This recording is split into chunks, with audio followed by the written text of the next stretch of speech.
One. Hi, my name is Varun. I've got Nisha with me, and we're from The Edge. For our guest tonight, we have Mayur, the CEO of Nomad Gahu, which essentially is a tropical co-living place in Goa that helps location-independent and creative professionals live a happy, healthy, and productive lives at the same time. Nomad Gahu essentially has helped build awesome communities of remote workers and digital nomads from around the world in villages in Goa. NomadGao also, another thing that NomadGao does is that they facilitate often retreats as well for digital nomads and remote teams through remote explorers as well. So Mayur, why don't you tell us more about your venture, and I think we can quickly get straight into it. Sure. We started NomadGao back in 2019. I worked with a startup starting 2014 building remote teams. This was much before the pandemic. I spent quite a lot of time traveling within India and Southeast Asia. While doing that, I realized that India has a great potential to attract digital nomads. It's such a diverse country in terms of culture, food, weather, landscapes. So I started running retreats for digital nomads, mostly freelancers and people who were working with uh, very few remote companies back then.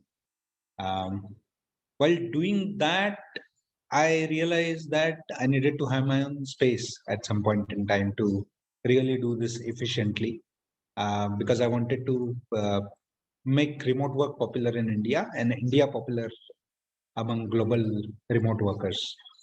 Um, thankfully, or not so thankfully, the pandemic happened and everybody started working remotely. Uh, so we didn't really have to market remote work to people.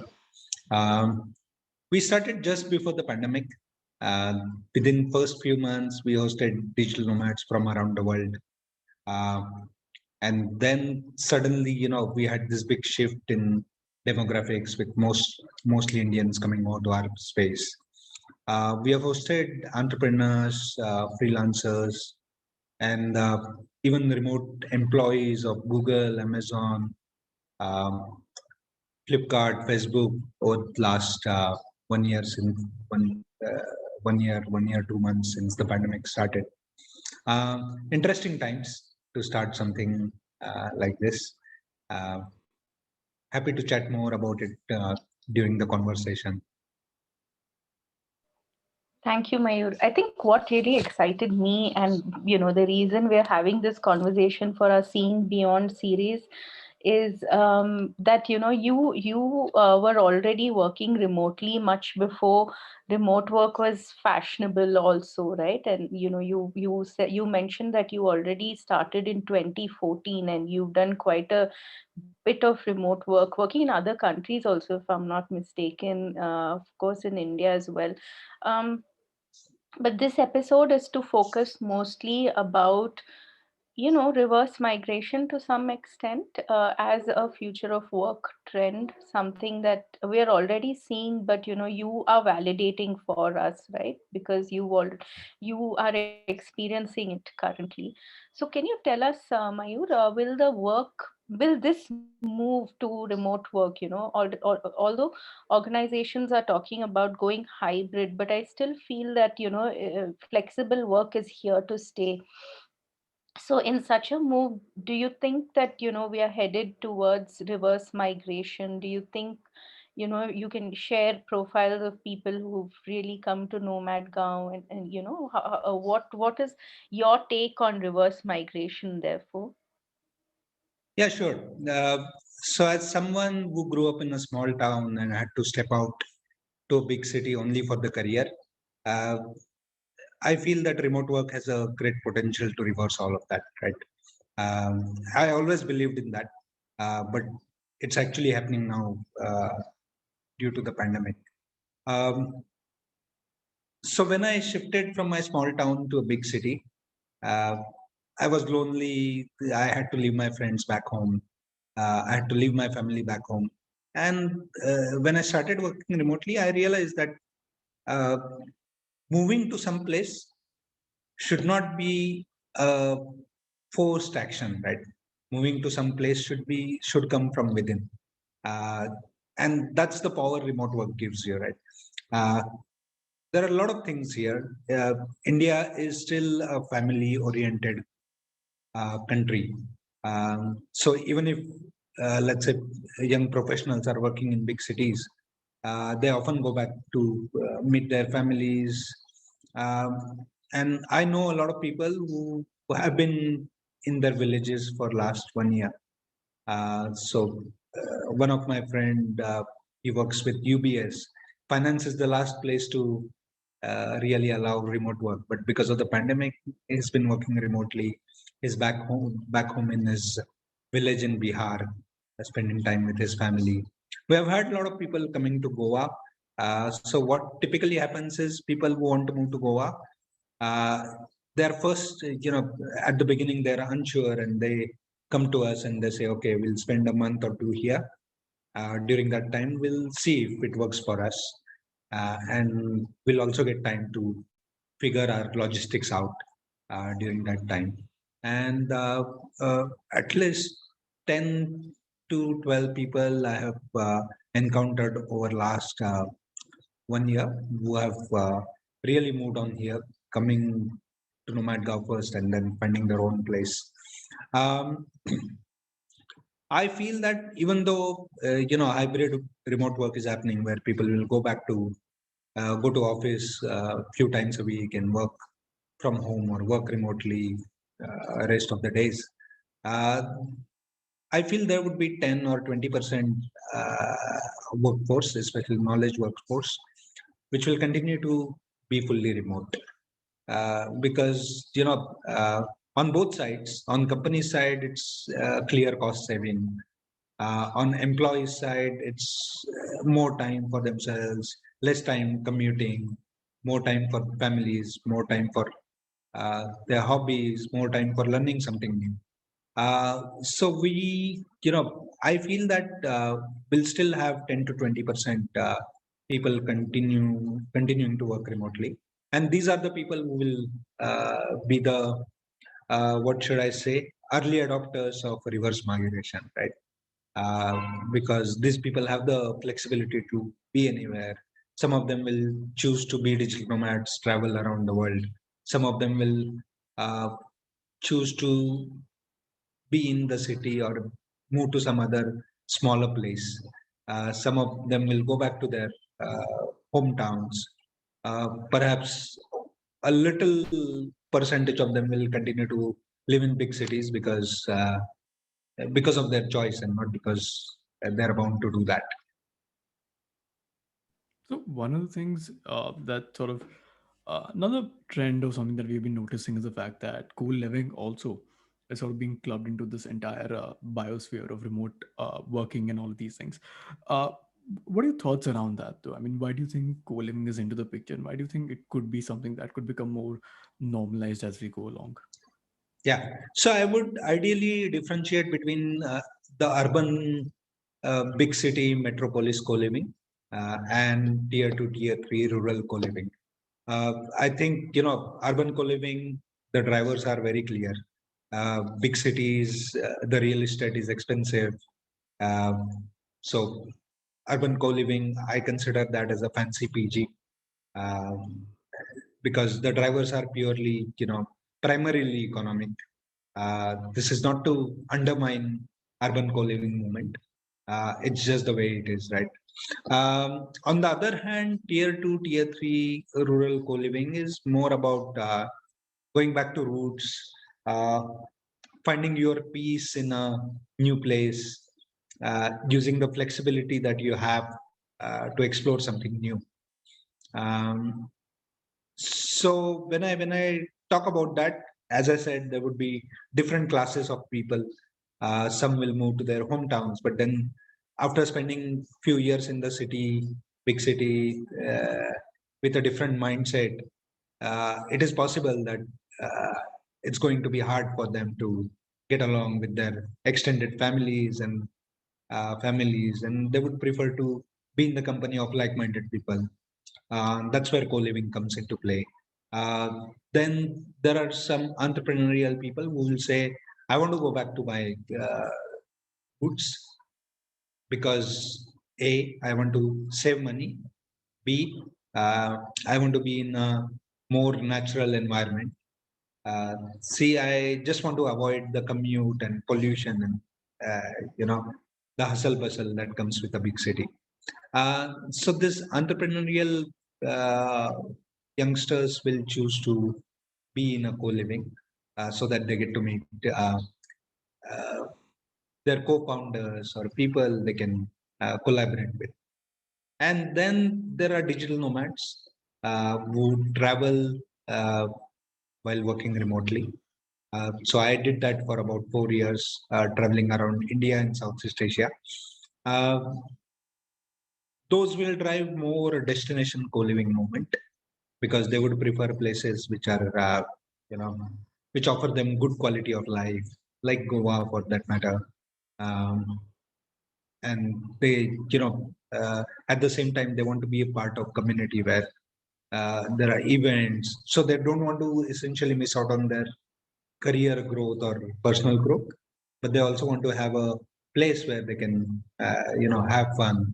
That's what we do at Nomadgav. We are creating a platform for people to explore, get things done, and have fun.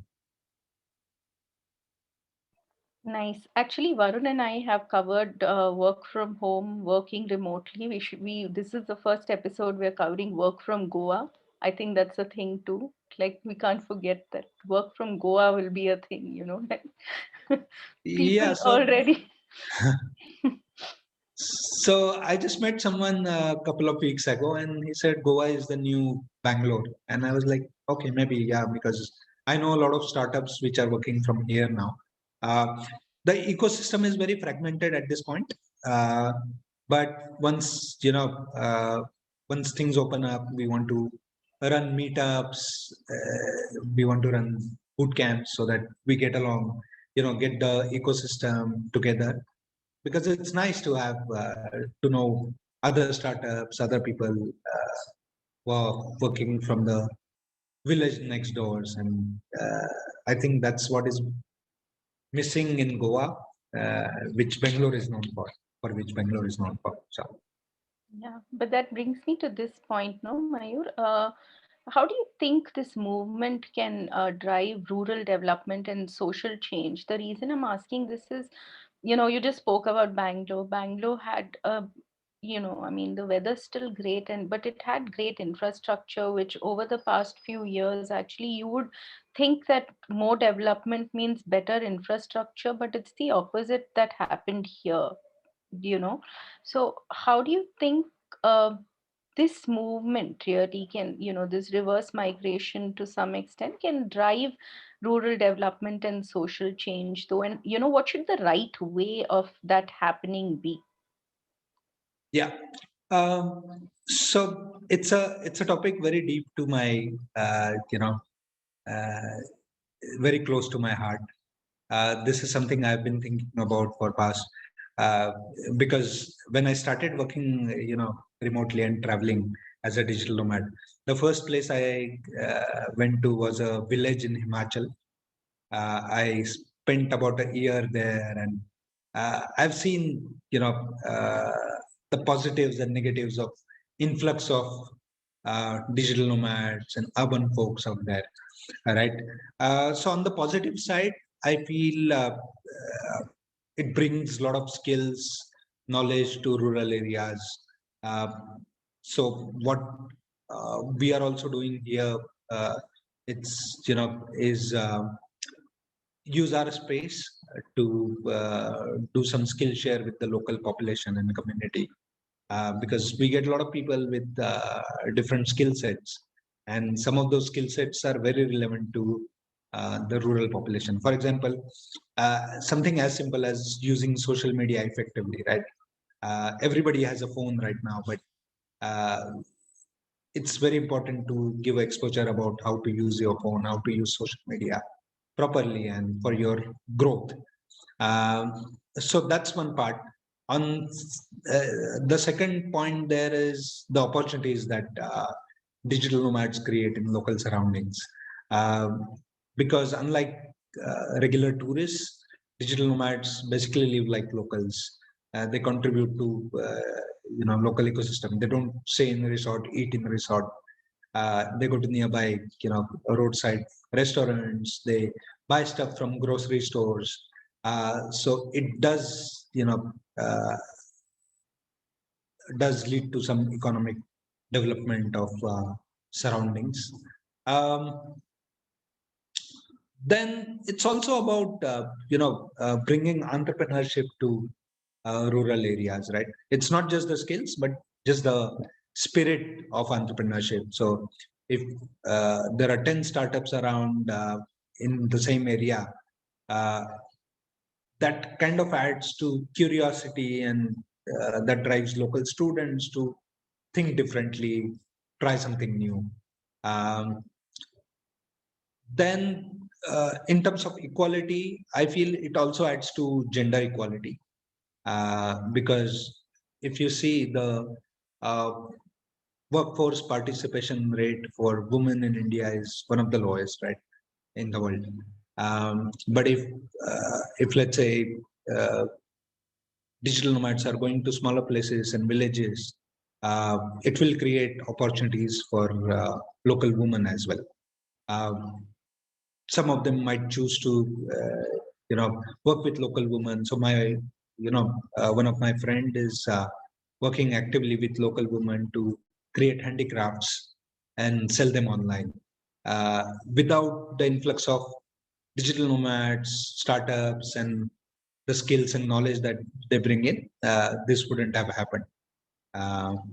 So that's on the positive side. On the negative side, yes, this has been happening around the world, right? When people from cities move to villages, they have higher spending power, so they end up paying higher rent for places, and that sort of raises the rates up for everything, and the locals may not afford to rent a place there. So I think what is more important is to drive more equal, sustainable development, and for that I feel government should also pitch in into making digital nomad movement more widespread, and working actively with panchayats and people who are driving the digital nomad movement to make it happen. That's pretty interesting, because one of the things that I don't think I even saw it from this lens, to be honest, is the fact that the migration of the smarter people, as society would like to call them, the ones who've got a higher rung on the mobility ladder, when they're coming in, sort of contributing the local economic development, and increasing, I mean, giving locals, even women or people of other genders, also a chance to really get a shot at doing something, right? That's pretty ingenious, especially the point that he brought up that way, which sort of brings me to the one of the last questions of the show, and one of the things I'm curious about as well, is the fact that how does Nomad Gao essentially, operationally rather, facilitate all of these things? That's one thing. And if you've got any interesting stories or case studies that you'd like to share with the audience as well, and probably share how they'd like to connect with you, or if they want to also try your, try co-living with Nomad Gao as well, what could be the best way to reach out to you, and etc. Yeah. So it's been interesting ever since we started. We are not big enough to make a bigger impact at this point in time. But then I feel we have added, we have contributed positively to the village we are in right now, or Goa for that matter. So right now our entire team is Goan. Locals who, right now, if you look at the state of tourism sector. How large are they, Mayur? How large is your team? So right now we have 6 people, youngsters, fresh out of college, with a lot of energy, looking for opportunities.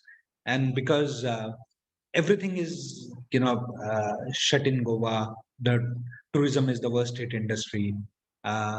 So we are creating those opportunities here. Then, We are also actively working with local small businesses, cafes, restaurants, or uh, even tourism experience providers to kind of bring them together on one platform. So we have a program called Nomadgaon Passport. We give it to we give a card to everyone who comes to Nomadgaon, so that they can go around, get a discount at local cafes and restaurants. We also promote a lot of offbeat local experiences that also, you know, provide opportunities and add to livelihood of local startups, population. I would like to talk about one program that we are working on. It's called Program Panchayat. It's a pun, so it's Pro Gram Panchayat or Program Panchayat, whichever way Pro you want village, to. basically, Yeah. which adds a very interesting pun. Yeah. Yeah. So the idea is, you know, how we can use remote work to bring a social change.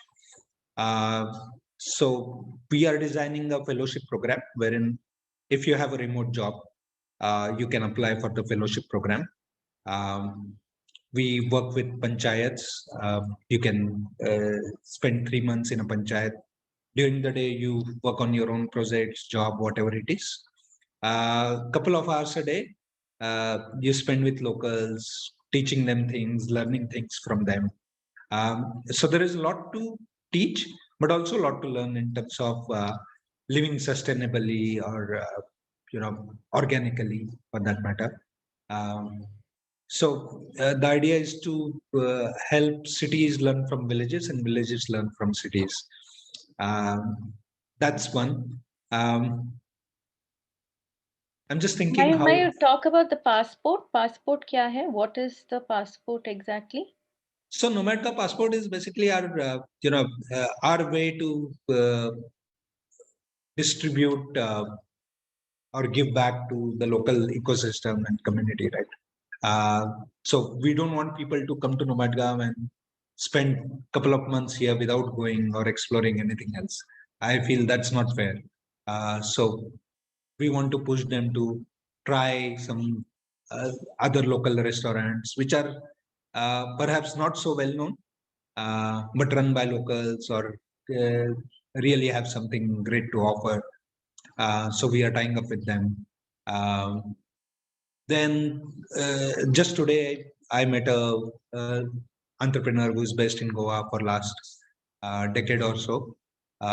So just before the pandemic, he started a company to design merchandise.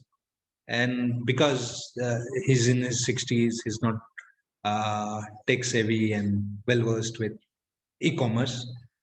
So he came to see us, and we gave him a lot of ideas about how we can sell his merchandise online. So these are the little things that I feel add value to local community and make all of us better, right? Because I feel like, okay, I'm really helping someone out, and I feel everyone wants to make an impact. Uh, it's just that everyone is waiting for a right chance to do that, right? And that's the beauty of being in a village, because there are a lot of opportunities to make an impact. You just have to choose what do you want to do. That's a pretty interesting business you've got there, like for real. I think it's the hub and the spoke model that you have, essentially, which creates circular economy of sorts within your within Go itself. I think it's something that is definitely groundbreaking, and it's definitely new. It's something that the way that at least you've gone about executing it.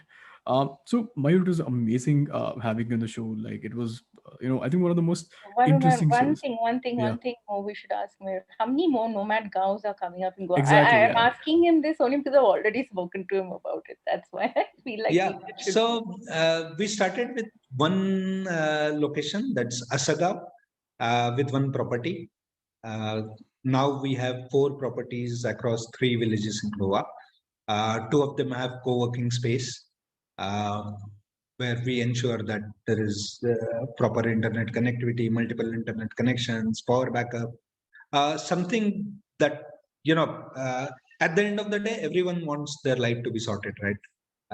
If you get a place where you know that you will be able to stay productive, connect with like-minded people, and be close to nature, it's great. That's, I would say, uh, yin yang, the balance in life, right? So that's a part of our logo as well.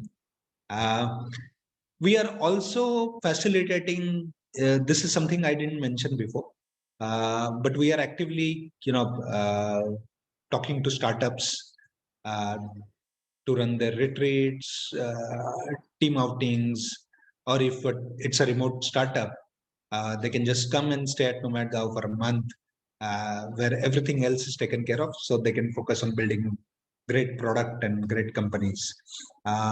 We are also talking to a lot of edtech companies to run offline boot camps uh, to uh, to teach different skills to youngsters who will come for the boot camp. And the interesting bit of that is, I feel that teaching is the best way of learning, right? So whatever they'll learn in these boot camps, if they can spend a few hours a week in teaching the same skills to the local youth, uh, I think it will be win-win, because they'll get to know the concepts, the stuff that they're learning better.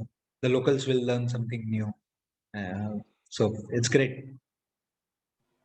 Really hope that more nomad gowns come up like what you're doing, Mayur. Wish you all the best Thank for sure, you. Mayur. everything you're doing. So we want to build a network of such spaces around India and Southeast Asia. My wife is Vietnamese, so and I've spent quite a lot of time in Vietnam, Indonesia, Thailand, Malaysia, and I just feel that as a country with young demographics, uh, people want to live differently. People want to make an impact. These people want to learn something new and uh, get global opportunities. And because the world is going remote, there are plenty of remote opportunities available for uh, Indian youngsters, which were not available pre-pandemic, right? Uh, because those jobs were basically location dependent. So I feel all of this will drive a big change, especially for a country like India, because I feel the future looks great if we take it the right way. For sure. So yeah, that brings us to the close of the second episode of Seeing Beyond by The Edge. This is me and Isha from The Edge. Thanks a lot for being a part of this.